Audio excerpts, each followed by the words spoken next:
Rendra lahir sebagai anak bungsu dari 3 bersaudara di sebuah desa kecil di Jawa Tengah. Ayahnya meninggal saat Rendra baru berusia 10 tahun, meninggalkan ibunya, Bu Asih, untuk membesarkan ketiga anaknya seorang diri. Sebagai anak bungsu, Rendra sering dianggap anak yang paling dekat dengan ibunya. Ia tumbuh menjadi anak yang rajin membantu pekerjaan rumah, mulai dari mencari kayu bakar hingga ikut bertani di sawah. Meski hidup serba pas-pasan, Rendra selalu bermimpi bisa mengubah nasib keluarganya. Ketika lulus SMA, ia memutuskan untuk merantau ke Jakarta. Bu Asih sebenarnya berat hati melepas anak bungsunya pergi. Namun, melihat tekad Rendra, ia akhirnya mengizinkan dengan syarat. Ingat, nak, dimanapun kamu berada, jangan lupa pulang. Ibu nggak butuh apa-apa, cuma pengen tahu kamu sehat dan bahagia. Rendra mengangguk, memeluk ibunya erat sebelum pergi. Di benaknya, ia berjanji akan membuat hidup ibunya lebih baik. Saat pertama kali tiba di Jakarta, Rendra merasa canggung. Ia tidak punya sanak saudara di kota besar itu, hanya bermodalkan alamat sebuah kontrakan sederhana yang direkomendasikan temannya. Awalnya, Rendra bekerja sebagai pelayan restoran, namun gajinya sangat kecil. Tidak lama kemudian, ia mendapatkan pekerjaan di sebuah pabrik manufaktur.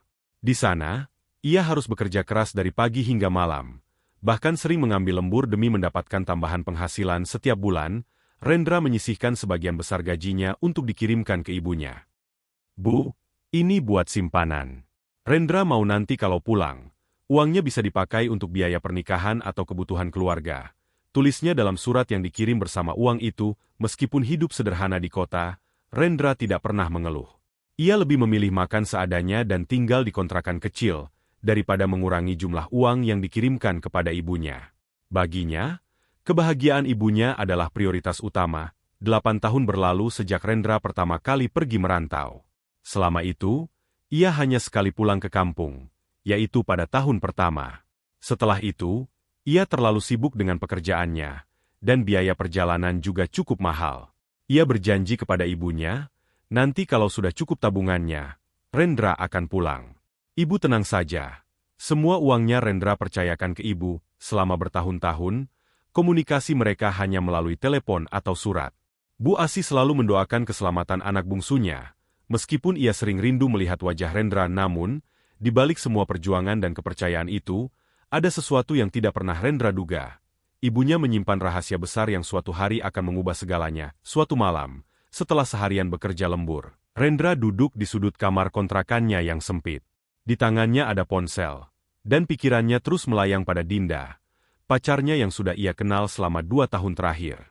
Dinda adalah sosok wanita sederhana, lembut, dan selalu mendukung perjuangan Rendra.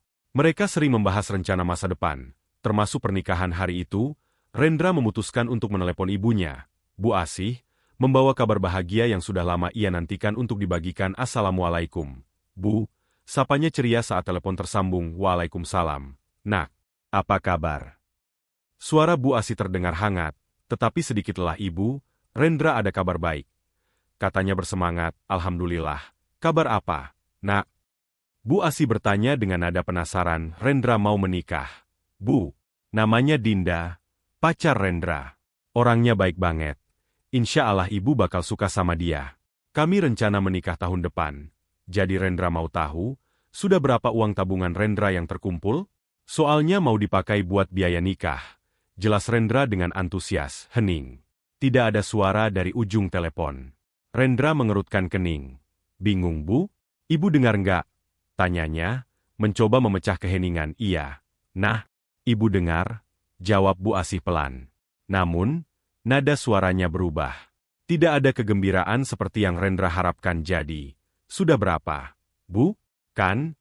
Rendra selama ini selalu kirim uang untuk ditabung. Harusnya sudah cukup banyak. Ya? Rendra mencoba mengingatkan, namun, sekali lagi, Bu Asih terdiam. Rendra mulai merasa ada sesuatu yang tidak beres. Bu, kenapa diam saja? Ada apa? Tanyanya dengan nada cemas. Ibu nggak tahu harus jawab apa.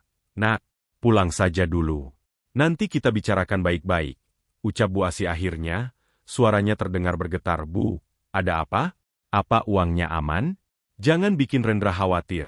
Bu, desak Rendra. Namun, Bu Asih hanya menjawab singkat. Pulang dulu. Nak, kalau kamu sudah di sini, kita bicara. Rendra menggenggam ponsel erat-erat. Perasaan tidak tenang mulai menyelimuti hatinya. Ia mencoba memikirkan berbagai kemungkinan, tetapi tidak ada yang masuk akal. Ia tahu betul selama ini ibunya adalah orang yang sangat jujur dan berhati-hati. Setelah telepon itu, Rendra memutuskan untuk segera mengambil cuti dan pulang ke kampung halaman. Pikirannya dipenuhi tanda tanya besar. Apa yang sebenarnya terjadi? Apa yang ibu sembunyikan? Gumamnya dalam hati. Dalam perjalanan pulang, Rendra hanya bisa berharap apapun yang menantinya di rumah tidak akan menghancurkan kepercayaannya pada ibunya.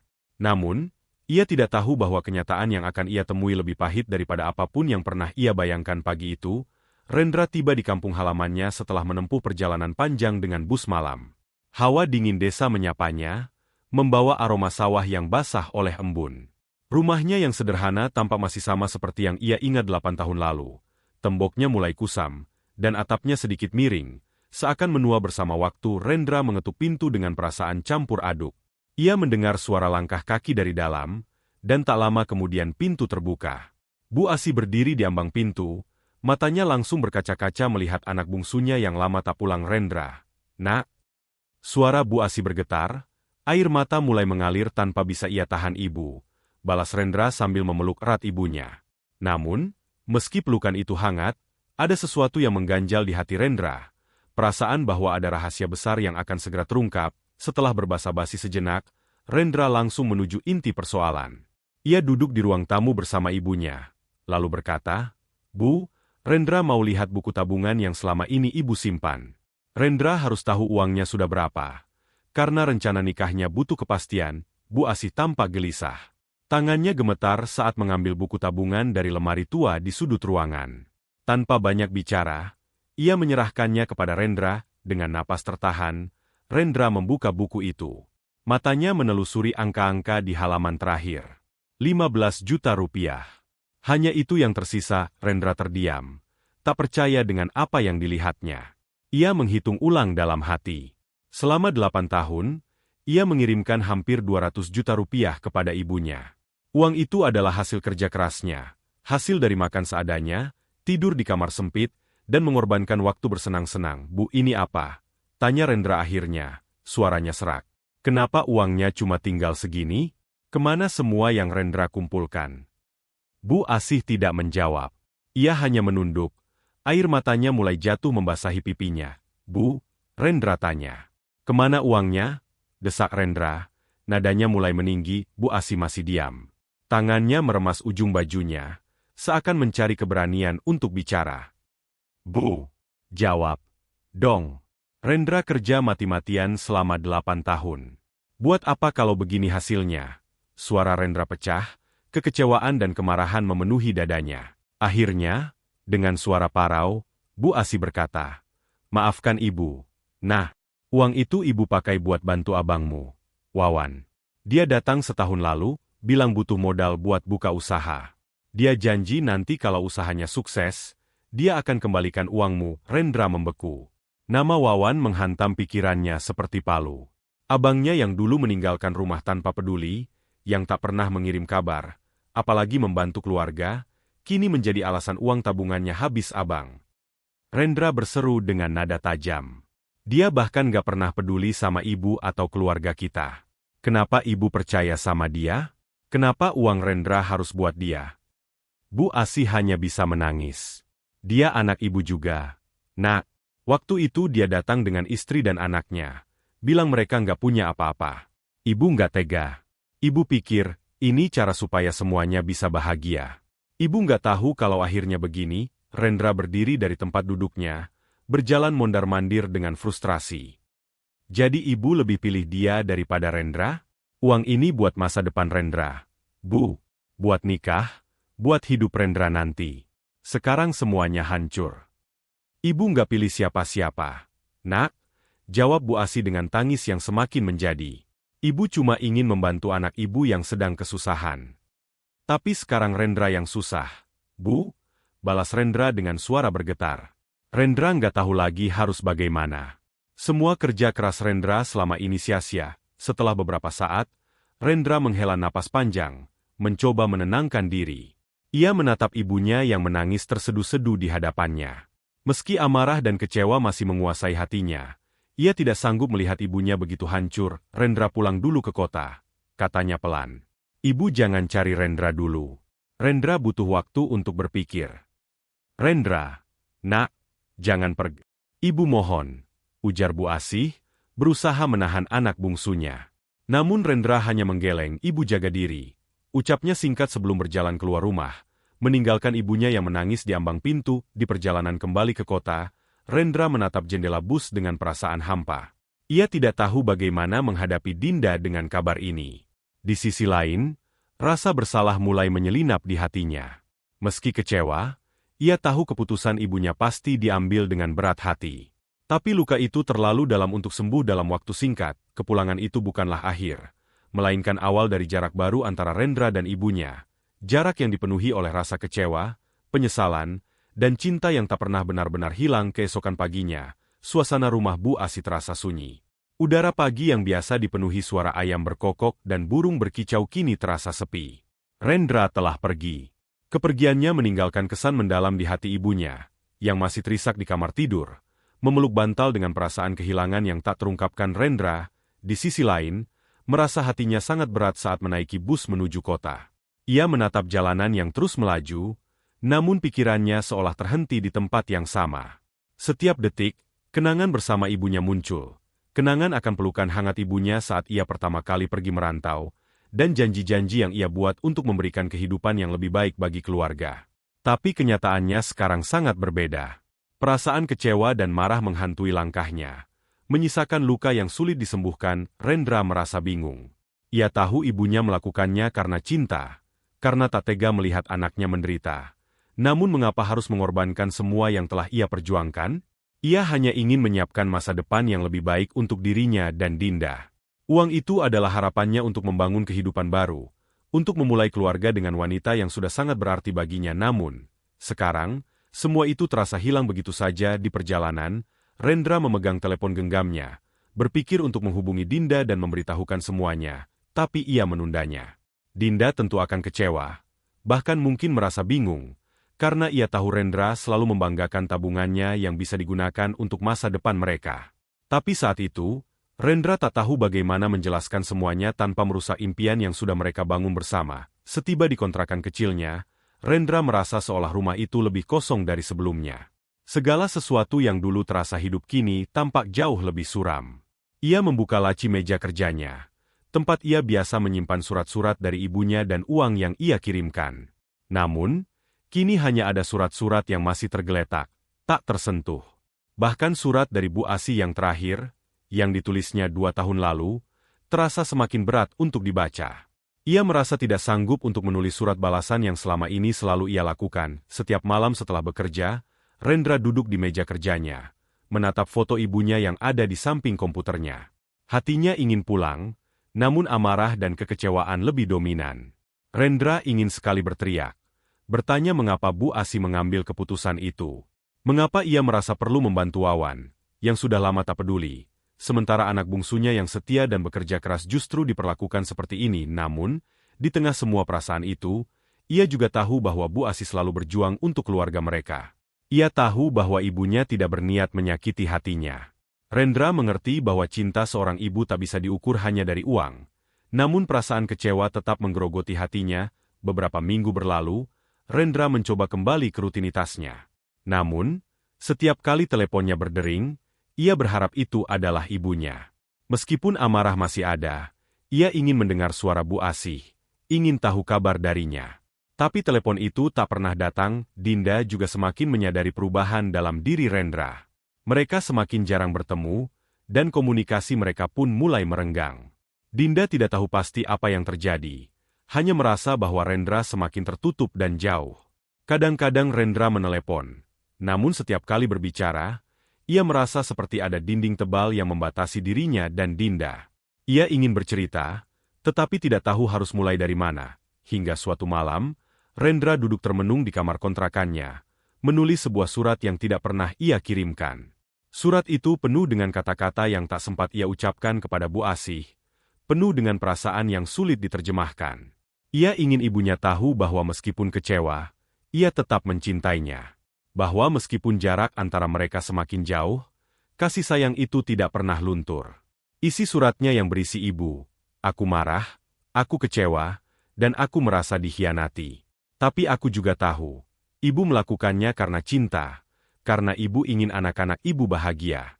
Maafkan aku yang pergi begitu saja, tapi aku butuh waktu untuk mengerti semuanya. Aku nggak tahu bagaimana harus menghadapi ini semua.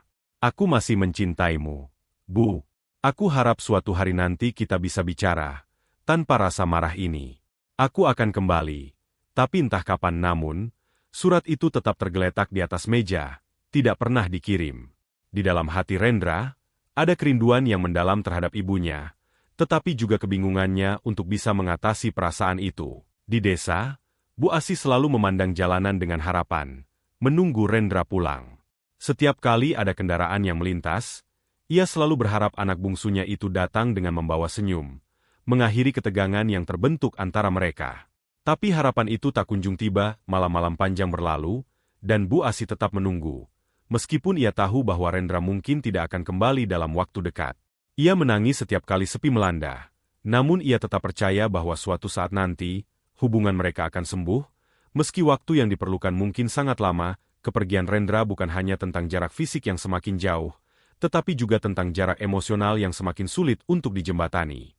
Namun, dalam hati masing-masing, mereka tahu bahwa cinta itu tidak akan pernah hilang. Meskipun luka-luka lama masih terus berdarah, bulan-bulan berlalu, dan waktu membawa segala kenangan dan luka dalam kehidupan Rendra dan Bu Asih. Meskipun hubungan mereka terputus oleh rasa kecewa, ada satu hal yang tetap mengikat, cinta yang tak pernah benar-benar hilang. Rendra merasa semakin terasing di kota. Meskipun kehidupannya terus berlanjut, ia terus bekerja. Namun selalu ada kekosongan di hatinya. Suatu ruang kosong yang tak dapat diisi oleh apapun selain kerinduan terhadap ibunya. Di setiap perjalanan pulangnya, Rendra merasa seperti ada bagian dari dirinya yang tertinggal di kampung. Di rumah yang dulu penuh dengan tawa dan kasih sayang. Di sisi lain, Bu Asih juga terus menjalani hidupnya, meski lebih sunyi dan penuh kesedihan. Setiap pagi, ia duduk di bangku kayu di depan rumah, menatap jalan yang dulu dilalui anak bungsunya. Setiap kali mendengar kendaraan lewat, hatinya berdebar, berharap itu adalah Rendra yang kembali. Namun, setiap kali harapannya sirna, ia hanya bisa meresap dalam doa, meminta agar anaknya diberikan ketenangan. Walaupun ia tahu jarak antara mereka sudah terlalu jauh. Suatu sore, saat Bu Asih sedang duduk di depan rumah, Siska, anak kedua Bu Asih, datang berkunjung. Dengan hati-hati, Siska mendekati ibunya dan duduk di sampingnya. Mereka berbicara tentang banyak hal, namun pembicaraan itu selalu berujung pada satu topik yang tak pernah bisa dihindari. Rendra, kamu harus sabar. Rendra butuh waktu, kata Siska dengan lembut.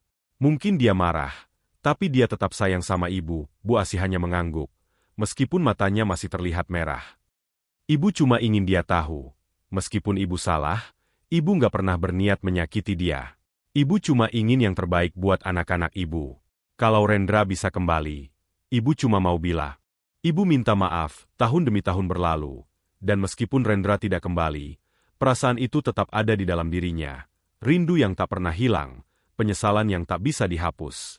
Kadang-kadang, ia menulis surat yang tak pernah dikirim, berbicara kepada ibunya di dalam hati, berharap suatu hari mereka bisa saling memaafkan. Pada akhirnya, kehidupan terus berlanjut, tetapi luka itu tetap ada. Rendra mulai memahami bahwa meskipun ia merasa dikhianati, meskipun rasa kecewanya begitu dalam, ada hal yang lebih penting dari sekadar uang dan impian yang hancur, yaitu pemahaman bahwa kasih sayang seorang ibu tak dapat diukur oleh materi apapun. Ibunya, meskipun tampaknya telah membuat keputusan yang salah, tetaplah seorang ibu yang ingin melihat anak-anaknya bahagia, bahkan dengan cara yang mungkin tidak bisa ia pahami sepenuhnya. Suatu hari, Rendra menerima telepon dari Dinda. Mereka berbicara dengan nada yang lebih hangat dari sebelumnya, meskipun masih ada ketegangan di antara mereka. Dinda mengingatkan Rendra bahwa hidup ini terlalu singkat untuk terus berlarut-larut dalam kekecewaan. Terkadang, kita harus belajar melepaskan masa lalu. Rendra, katanya dengan lembut, cobalah berbicara dengan ibumu. Tidak ada yang bisa menyembuhkan lebih baik daripada sebuah percakapan jujur. Rendra menghela napas panjang. Ia tahu, pada akhirnya, ia harus pulang. Tidak hanya untuk menuntaskan semua perasaan yang belum selesai, tetapi juga untuk merasakan kembali kebahagiaan yang pernah ada. Kehangatan yang dulu selalu ia rasakan di rumah yang sederhana itu. Pada suatu pagi, Rendra akhirnya mengemas barang-barangnya. Ia tidak tahu kapan ia akan kembali lagi ke kampung. Tetapi ia tahu satu hal, kesempatan untuk memperbaiki hubungan itu tidak akan datang selamanya. Dengan langkah yang lebih ringan, meski hatinya tetap penuh keraguan, ia memulai perjalanan pulang. Dengan harapan baru yang tumbuh pelan-pelan di dalam hatinya, kepergian yang hening itu akhirnya membawanya pada kepulangan yang penuh dengan kesadaran bahwa kadang-kadang kebahagiaan tak terletak pada pencapaian, tetapi pada kemampuan untuk memaafkan dan kembali ke tempat di mana semuanya dimulai. Rumah, keluarga, dan cinta yang tak terucapkan di depan rumah Bu Asih. Ketika Rendra akhirnya kembali, ia melihat ibunya yang sudah menunggu di ambang pintu, seperti dulu. Tanpa kata, tanpa pelukan yang berlebihan, mereka hanya berdiri saling memandang. Namun dalam keheningan itu, mereka tahu, di balik segala luka, ada harapan untuk memulai kembali, dengan lebih bijak, dengan lebih penuh cinta.